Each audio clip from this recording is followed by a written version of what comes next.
Bueno, amados hermanos, sean muy bienvenidos a este mensaje, pues que va a ser para mucha bendición para cada uno de nosotros. Nos va a llenar de esperanza, de satisfacción, de que nuestra salvación está solamente en Jesús y nada más en Él.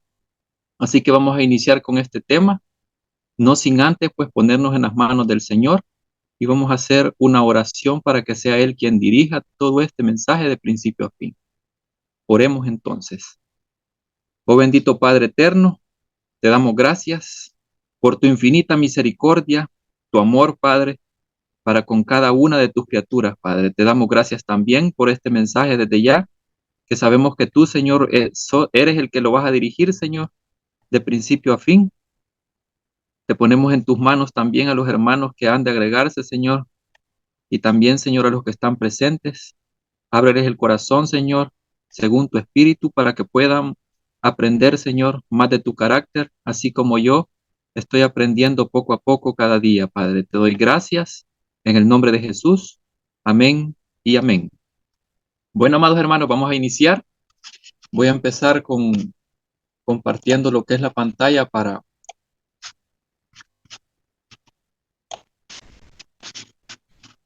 entrar en el tema.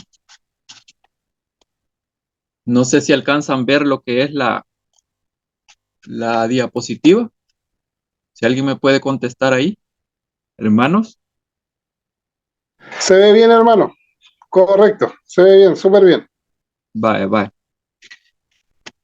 El tema es porque de tal manera, eh, hace poco le hice el comentario a lo que es el hermano Rodolfo, que está presente ahorita, que este versículo es uno de los más malentendidos y más malinterpretados de todo el mundo cristiano. Y la verdad es que hay muchas cosas profundas dentro de este texto que nos deberían de llevar a pensar en qué clase de Dios estamos creyendo nosotros. Si estamos creyendo en un Dios que pone condiciones a cada uno de nosotros, o estamos creyendo en un Dios que ama incondicionalmente. Así que vamos a entrar en este tema. El tema es ¿por qué de tal manera? Y vamos a ir a esa cita que ven en pantalla, Juan 3:16, y vamos a leerla ahorita en este momento. Porque de tal manera amó Dios al mundo, que ha dado a su Hijo unigénito, para que todo aquel que en él cree no se pierda, mas tenga vida eterna. No sé si en algún momento usted se ha preguntado eh, de qué manera es que ama a Dios, porque hay mucho debate con respecto a esto y he visto incluso en redes sociales en donde se ve que hay personas que dicen que Dios no ama incondicionalmente. Algunas dicen que sí, otras dicen que no. Pero realmente, ¿quién tiene la razón? Yo considero que quien tiene la razón no somos nosotros, sino que la tiene el Padre eterno que está en los cielos. Así que vamos a pasar a lo que es la siguiente diapositiva y vamos a ver lo que es la primera palabra. Antes de eso, si ustedes se fijan, he marcado ahí con unos símbolos o números cada una de esas cosas que he resaltado, y cada una tiene un significado muy, pero muy profundo y lo vamos a ver ahorita en este instante. Por ejemplo, la palabra esta o esta frase de tal manera, y en el griego es la palabra auto, y lo que significa es de esta manera, refiriéndose a lo que precede o sigue. Y después dice que significa también así, así que, cosa semejante de esta manera, tal cosa es así, de un modo, de tal manera, como, tan grande, tan, de la misma manera. Entonces, si nosotros viniéramos y agarramos lo que es el significado y, por ejemplo, agarramos tan grande, por ejemplo, y en vez de tal manera le ponemos al versículo, porque tan grande fue el amor de Dios al mundo, que ha dado a su Hijo unigénito para que todo aquel que en él cree no se pierda, mas tenga vida eterna. Notan el cambio que se hace en ese sentido al agarrar un poco de lo que significa esa palabra en griego. Hoy vamos a pasar a lo que es la siguiente. Y aquí es donde quería detenerme un poquito. Es la palabra mundo.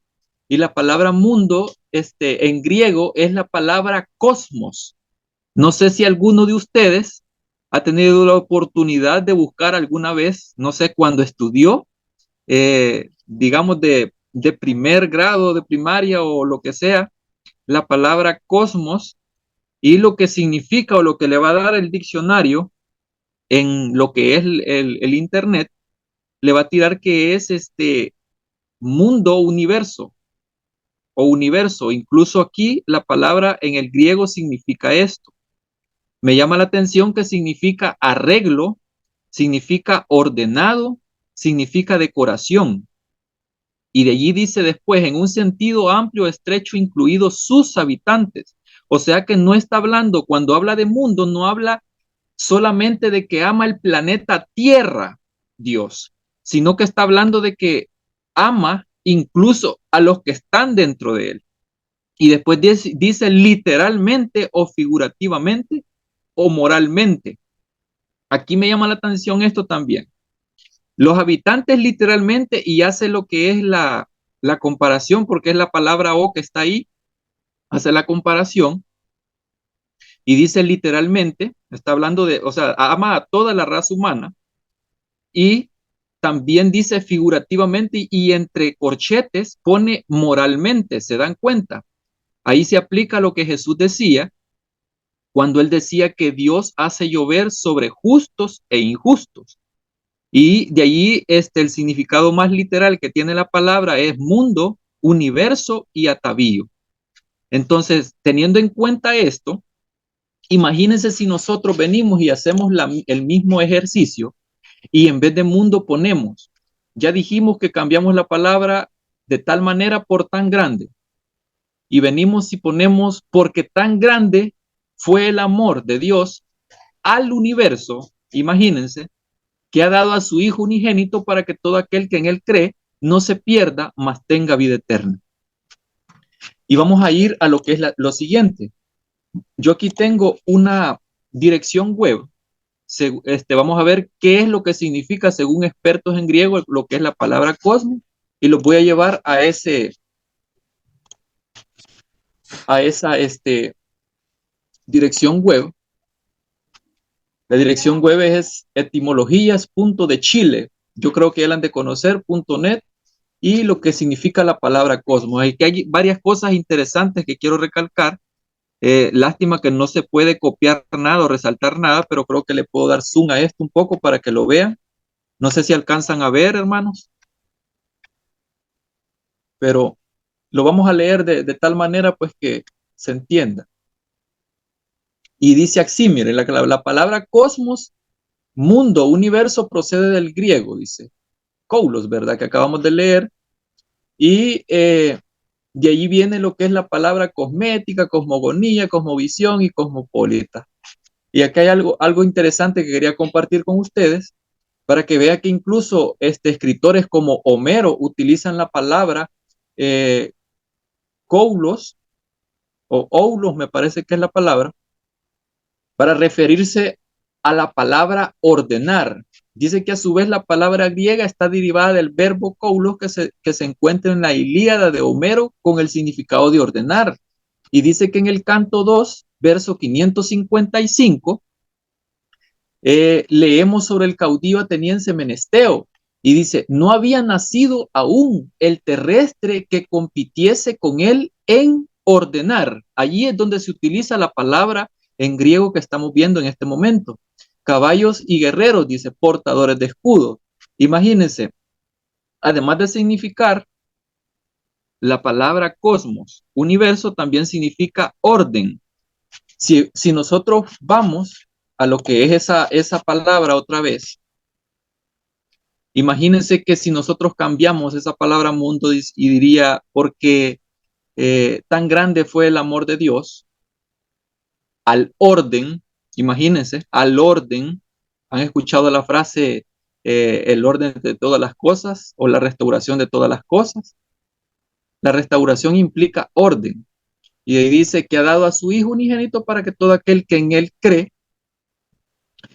no se pierda, mas tenga vida eterna. Solo noten cómo cambian los significados al ver lo que es lo que es el griego. Y aquí hay otra cosa interesante que quería compartirles con respecto a esta palabra, y nos vamos a ir un poquito más abajo, eh, en donde está, aquí por ejemplo, dice que los antiguos griegos veían cierta belleza en el cielo, incluso asociaban a las estrellas errantes con dioses como Venus, y ahí ya menciona un montón de dioses, ¿verdad? Pero eso no es lo que queremos ver, solo que para que vean en qué contexto estoy leyendo. Y dice, de ahí que llamaron al universo cosmos. O sea, debido a esa belleza exuberante que tenía el cielo, a lo que ellos alcanzaban a ver, llamaron a esa palabra cosmos y significa orden, belleza, ornato. Ornato significa orden también. Y si ustedes se fijaron en el Strong, vimos cómo la palabra belleza y orden están ahí inmersas. Por ejemplo, atavío, eso significa. Y de ahí dice, es interesante notar que la palabra latina mundus, de donde tenemos mundo, imagínense esto me chocó en el cerebro cuando lo vi, es bien interesante, y dice, significa limpio. O sea, la palabra mundos o mundo, ya hablando en latín o en la palabra latina mundus, significa limpio. Ahora imagínense, aquí viene algo bien interesante. Si nosotros venimos y agarramos esa palabra latina y la ponemos en vez de mundo ahí, que significa limpio, imagínense, porque tan grande fue el amor de Dios a lo limpio. Y aquí es donde quería llegar. No es que yo esté diciendo que esa palabra tiene que ir ahí, sino que estoy viendo ahí que hay una gran profundidad dentro de esa palabra. O sea, Dios a nosotros nos considera limpios no porque nosotros lo seamos, sino porque somos sus hijos. De esa manera es que lo he visto así a través del griego, porque realmente cada uno de nosotros somos hijos de Él, somos creación de Él y por ende nos considera de esa manera. Pero eso no es para jactarnos ni llenarnos de ego al decir, bueno, ahora que yo sé esto, sé más que todos y sé que yo soy hijo de Dios y tú si no crees así como yo creo, entonces estás perdido, porque yo sí lo soy. Ahora que sé esto, realmente no podemos llegar a ese pensamiento, pero vamos a pasar a lo siguiente. De ahí viene lo que es la palabra creer o cree, que está dentro del texto de Juan 3:16. El griego es pisteu y esto es lo que significa. Creer significa tener fe en o con respecto a persona o cosa. Y ahí es subrayado lo que es, o más bien puesto en negrita lo que es la palabra crédito. Y lo he hecho porque el creer a veces a nosotros nos adjudicamos ese crédito de que estamos creyendo en el Mesías, pero realmente no debería de ser así porque incluso el griego dice que por implicación, o sea, ¿en quién tienes que confiar o en quién tienes que tener fe? ¿A quién le debes dar el crédito de tu fe o de creer? Y ahí dice, por implicación, confiar específicamente en Cristo por el bienestar espiritual de quién? De uno. Y también significa encomendar, fiar, guardar, confiar, creer y creyente. O sea que de la palabra creer viene la palabra creyente. Pero yo quiero darles un poco más de amplitud a lo que es esta palabra para que vean algo interesante. Estas preguntas ya se las he hecho a algunas personas y me han contestado de una manera diferente, pero vamos a verlo en esta situación. La pregunta es esta: ¿es la fe algo natural en nosotros? ¿Alguna vez se ha preguntado eso usted, amado hermano? Vamos a ver en Gálatas 5, 22 al 23 y vamos a ver lo que el Espíritu es lo que da. Estamos hablando del fruto. ¿Cuáles son los frutos del Espíritu? Y si ustedes notan, van a encontrar que el primordial o el que está primero es amor. De ahí sigue gozo, paz, paciencia, benignidad, bondad, fe, mansedumbre, templanza. Y de ahí dice, contra tales cosas no hay ley. Yo le quiero hacer la pregunta a usted ahorita en estos momentos. ¿Es la fe algo natural en nosotros? Según desde la concepción que usted tiene hasta este momento. En Hebreos 11:1 dice esto: es pues la fe, la certeza de lo que se espera, la convicción de lo que no se ve. Aquí quiero detenerme un poquito. Dice que la fe, o sea, este es el concepto de fe. La fe dice que es la certeza, o sea, la confianza, la certidumbre de lo que viene. O sea que si la fe viene a nosotros, quiere decir que no es algo que nace de nosotros, sino que es algo que el Señor pone en cada uno de nosotros. Quiero hacer énfasis en eso porque algunas personas me han dicho que ellos ejercen fe. O sea, incluso me han dicho que según desde su perspectiva me han dicho que la fe que tienen ellos en Cristo es la que los salva. O sea, están diciendo, o sea, dándose el crédito de que esa fe o esa decisión que tomaron para tener esa fe los hace merecer de cierto modo lo que es la salvación. Pero aquí estamos viendo de que la fe es dada solamente por el Espíritu como fruto. Si usted quiere ver un poco más de textos que aluden a la fe, todos estos no los vamos a leer, claro, pero solo para que usted los tenga, si tiene pues algún lapicero a la mano, eh, o incluso si alguien me escribe pues y quiere tener lo que son las citas que he usado en este tema, pues yo se lo puedo compartir a través del hermano Rodolfo, que es el que está conectado ahí también. Está también el hermano Marco, creo que él no lo tengo en el WhatsApp, pero les puede ayudar con lo que es las diapositivas, pero los vamos a leer para que los tengan ahí en mente. Textos que aluden a la fe. En Hebreos 12:2, que es el único del que me acuerdo hasta este momento de todos los que leí, eh, en donde dice que Jesús es el consumador de la fe.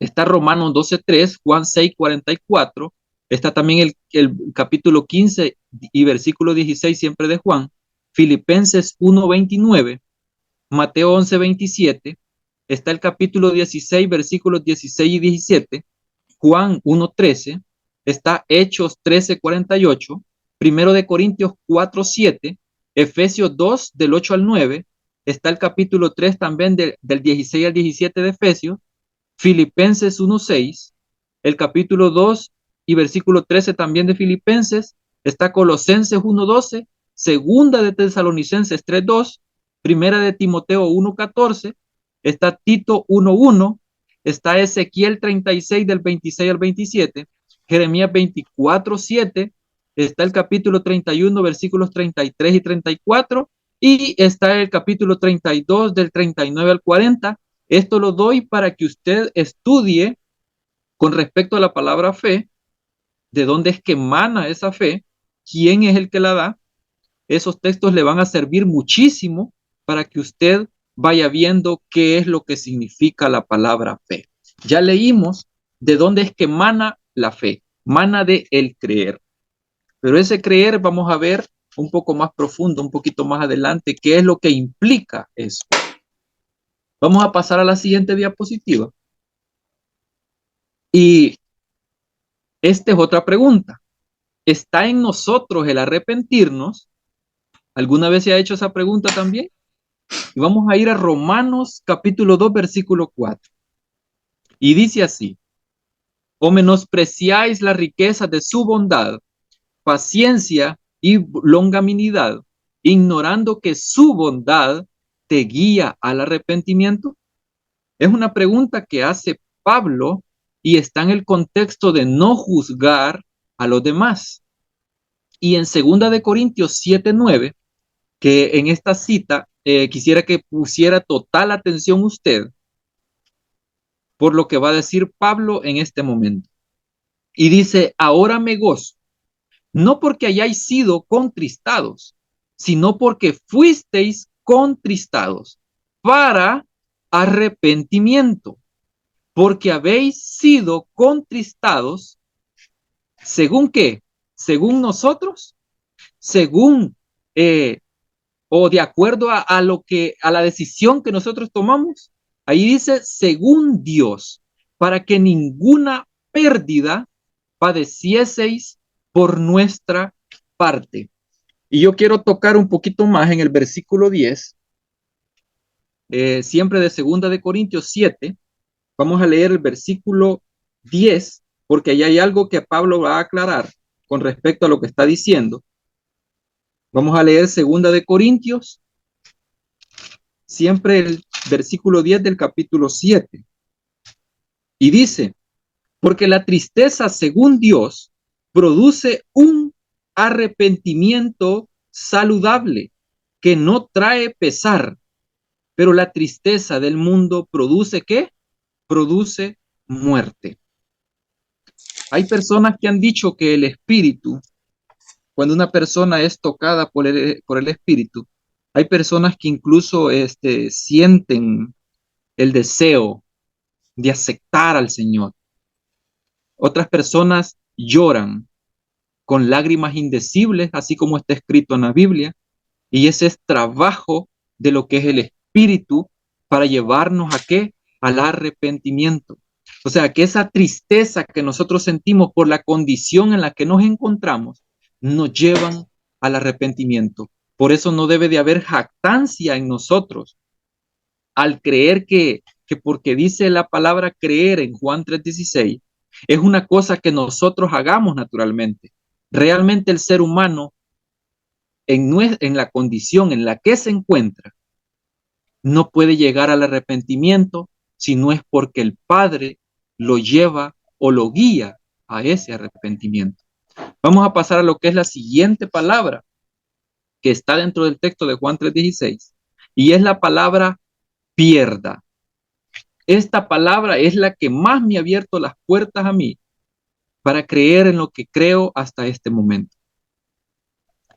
Y la palabra es apolumi y significa destruir completamente, reflexivamente perecer o perder, literalmente o figurativamente destruir, matar, morir, perder, perdido, perecedero, perecer.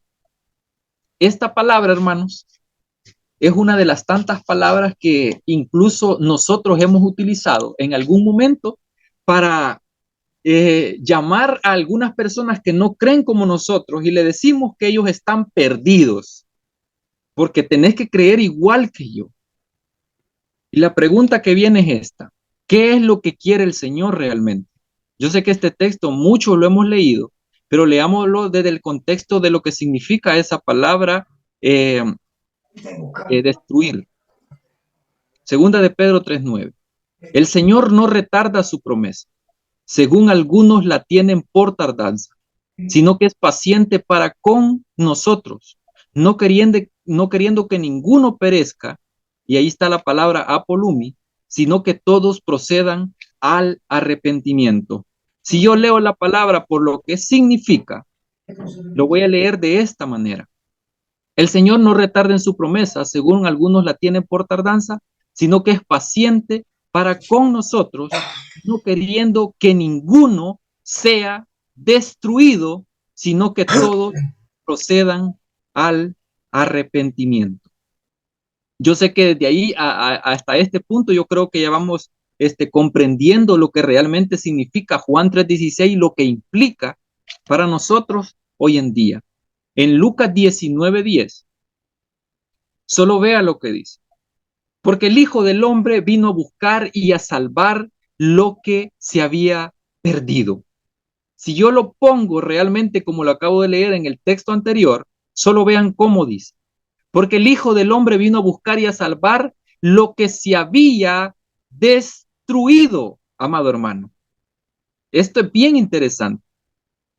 Y después esta cita que viene, Lucas 3:8, es donde dice que hay algunos que están exaltando a Abraham, ¿verdad? Eh, con respecto a quiénes son hijos y cuáles no de él.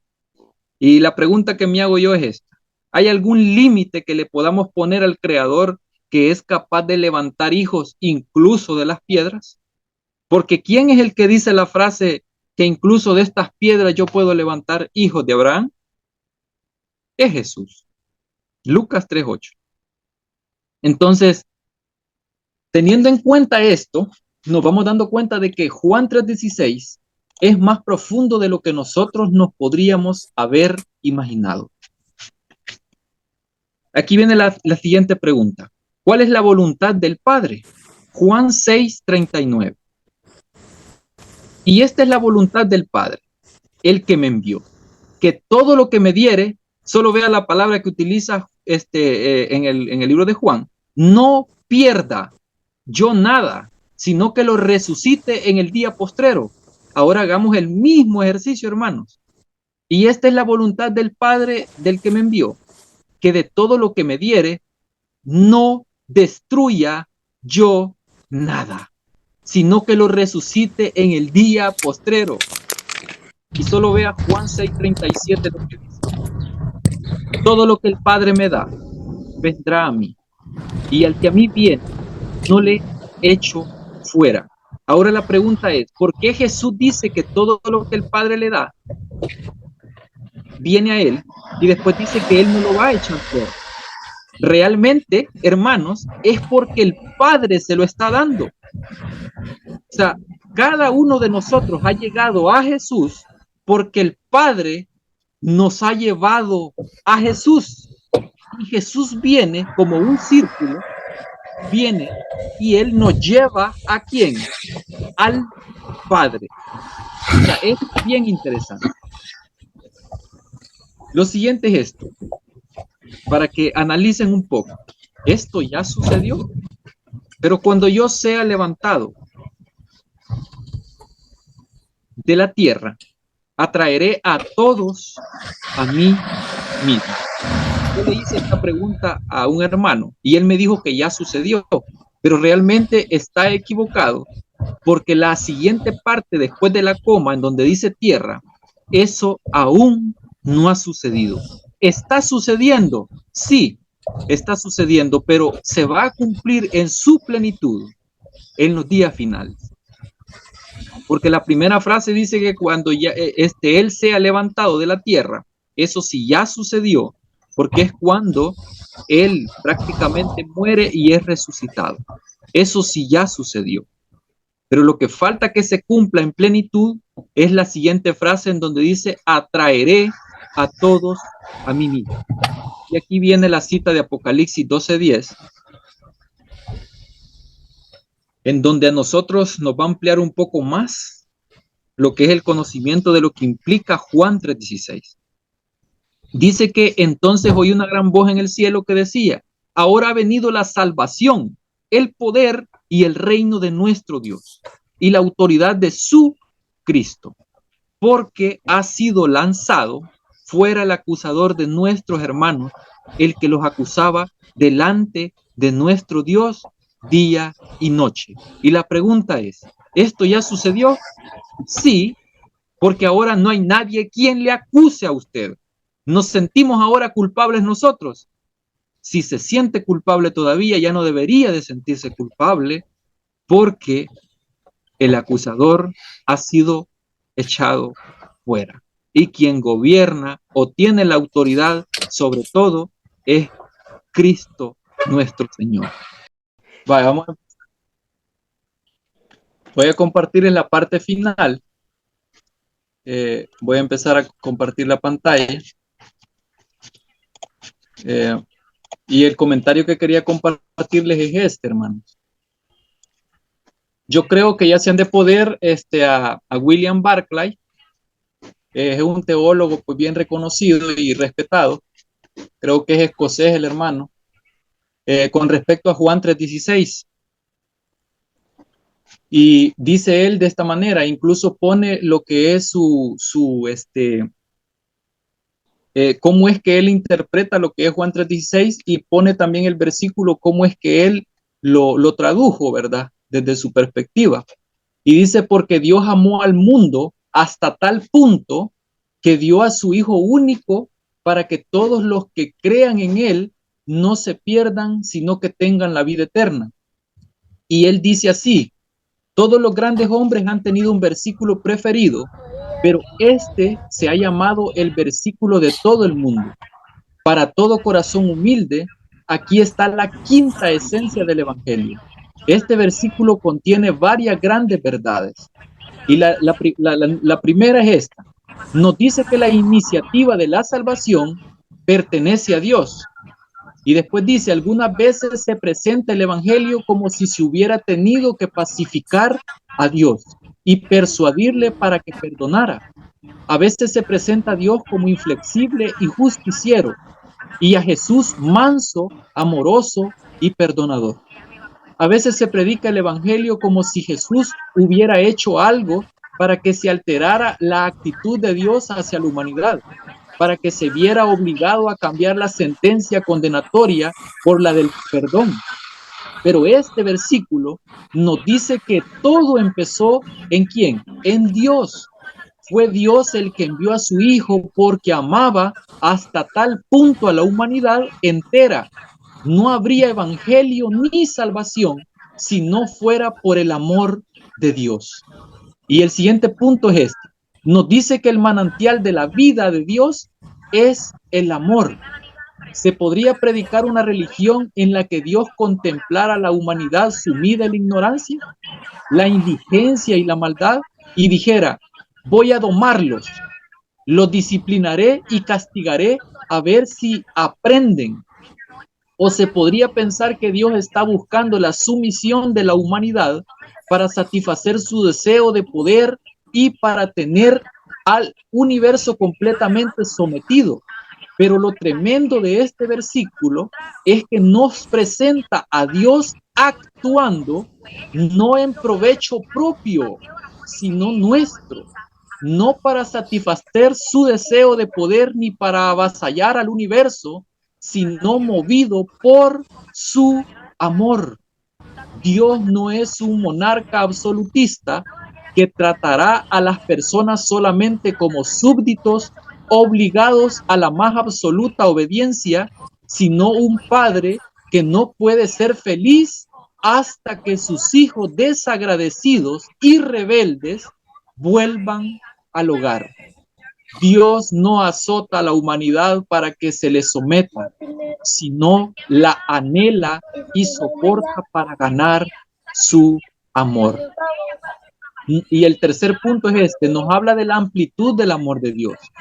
Dios amó y ama al mundo, no solo a una nación, ni a los buenos, ni a los que le aman a él, sino al mundo entero. Los inamables, los que no tienen nadie que los ame, los que aman a Dios y los que no se acuerdan de él, los que descansan en el amor de Dios y los que lo desprecian. Todos están incluidos en el amor universal de Dios.